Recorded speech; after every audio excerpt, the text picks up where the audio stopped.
ইংরেজি নববর্ষে বেশ কয়েকটি নতুন প্রকল্প উপহার পাচ্ছেন গুয়াহাটিবাসী। শেষ হতে চলেছে খানাপাড়ায় ৫,০০০ আসনের কনভেনশন সেন্টারের নির্মাণ কার্য। যুদ্ধকালীন তৎপরতায় চলছে নুনমাটি দিঘলিপুকুরি উড়ালপুলের কাজ। গুয়াহাটির রাজপথে লাগবে আরো ১০,০০০ স্ট্রিট লাইট। মাঝে মাত্র আর একটা দিন, পুরনো বছরকে বিদায় দিয়ে নতুন বছরকে বরণ করতে প্রস্তুতি নিচ্ছেন সবাই। এরই মধ্যে বিদায় বছরের সফলতা বিফলতা ও নতুন বছরের পরিকল্পনা নিয়ে চলছে আলোচনা। নতুন বছরে গুয়াহাটিবাসীকে কি উপহার দেবে পুর নিগম সরকার, তা নিয়ে একটি পরিকল্পনা তৈরি করেছে মুখ্যমন্ত্রী ডক্টর হিমন্ত বিশ্ব শর্মা এবং গুয়াহাটি পুর নিগম কর্তৃপক্ষ। ২০২৫ সালে বেশ কয়েকটি বিশাল প্রকল্প লাভ করবেন গুয়াহাটিবাসী। এর মধ্যে একটি অন্যতম সরকারি বৃহৎ প্রকল্প হচ্ছে মহানগর গুয়াহাটির খানাপাড়ায় নির্মীয়মান ৫,০০০ আসনযুক্ত অত্যাধুনিক কনভেনশন সেন্টার। বর্তমানে এই প্রকল্পের কাজ প্রায় শেষ। সোমবার সমাজ মাধ্যমে একথা জানান মুখ্যমন্ত্রী ডক্টর হিমন্ত বিশ্ব শর্মা। মুখ্যমন্ত্রীর স্বপ্নের এই প্রকল্পে থাকবে সব অত্যাধুনিক সুযোগ সুবিধা।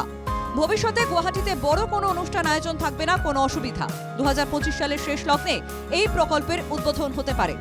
এদিকে নতুন বছরে গুয়াহাটিবাসী উপহার পেতে পারেন নুনমাটি দিঘলিপুকুরি উড়াল সেতুর একটি অংশ। দিনরাত ২৪ ঘন্টা কাজ চলছে এই সেতু নির্মাণে। সমাজ মাধ্যমে একথাও জানান মুখ্যমন্ত্রী ডক্টর হিমন্ত বিশ্ব শর্মা। এই উড়ালপুল চালু হলে আরও যানজটমুক্ত হবে মহানগর গুয়াহাটি। এভাবেই নতুন বছরের উদ্বোধন হতে পারে গুয়াহাটি উত্তর গুয়াহাটি নতুন সেতু। উল্লেখ্য, ২০২৪ সালে প্রায় একই সঙ্গে গুয়াহাটিতে শুরু হয় বেশ কয়েকটি উড়ালপুল নির্মাণের কাজ। ফলে এই মুহূর্তে বিভিন্ন সড়কে ব্যাপক যানজটের সৃষ্টি হচ্ছে।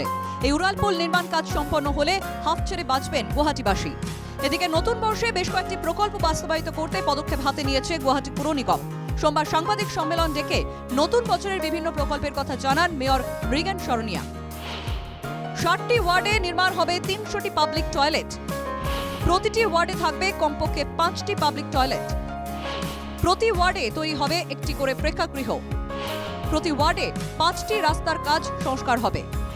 প্রতি ওয়ার্ডে বসানো হবে একটি করে হাই মাস লাইট। গুয়াহাটি মহানগরের রাজপথে লাগবে আরো ১০,০০০ স্ট্রিট লাইট। প্ৰতিটা ৱাৰ্ডৰ ৫টাকৈ যদি আমি কমেও ধৰোঁ প্ৰায় ৩০০ সামূহিক টয়লেট আমি বনাবলৈ আমি আগবাঢ়িছোঁ। ইয়াৰ লগে লগে আমি প্ৰতিটো ৱাৰ্ডত প্ৰায় সমূহীয়া আমি সভাঘৰ, আমি যোৱাবাৰ ৬০টা ৱাৰ্ডত ডাঙৰ ডাঙৰকৈ ৬০টা আমি সভাঘৰ বনাইছিলোঁ, কিন্তু এইবাৰ আমি সমূহীয়া সভাঘৰ বনাবলৈ আমি আগবাঢ়িছোঁ।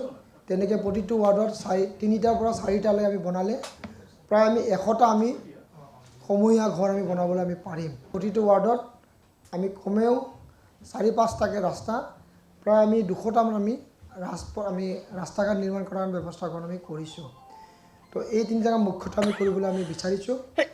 ইয়াৰ লগে লগে আমি যোৱা বছৰ আমি এটা সিদ্ধান্ত লৈছিলোঁ যে প্ৰতিটো ৱাৰ্ডত এটাকৈ আমি হাইমাছ লাইট দিম। আৰু ৬০টা ৱাৰ্ডত ৬০টা হাইমাছ আমি আশা কৰিছোঁ মাৰ্চৰ ভিতৰতে আমি লগাবলৈ আমি পাৰিম। শেষত আৰু ফেব্ৰুৱাৰীৰ প্ৰথম অৱস্থাতে আমি গুৱাহাটীৰ তিনিখন ডাঙৰ ডাঙৰ বজাৰ, আমাৰ উলুবাৰী বজাৰ, গণেশগুৰি বজাৰ আৰু বহু আমাৰ চৰ্চিত আমাৰ বেলতলা বজাৰ আমি শুভ আৰম্ভ কৰি মাননীয় মুখ্যমন্ত্ৰীৰ হাতেৰে। সাংবাদিক সম্মেলনে মেয়র মৃগান শরণিয়া আরো জানান, গুয়াহাটি হবে ৮১ ভেন্ডিং জোন। জানুয়ারি মাসের মধ্যে সম্পন্ন হবে 10টি ভেন্ডিং জোনের কাজ। জানুয়ারিতে উদ্বোধন হবে Beltala Ganeshguri Ulubari market shed. Bureau report, NKTV Bangla.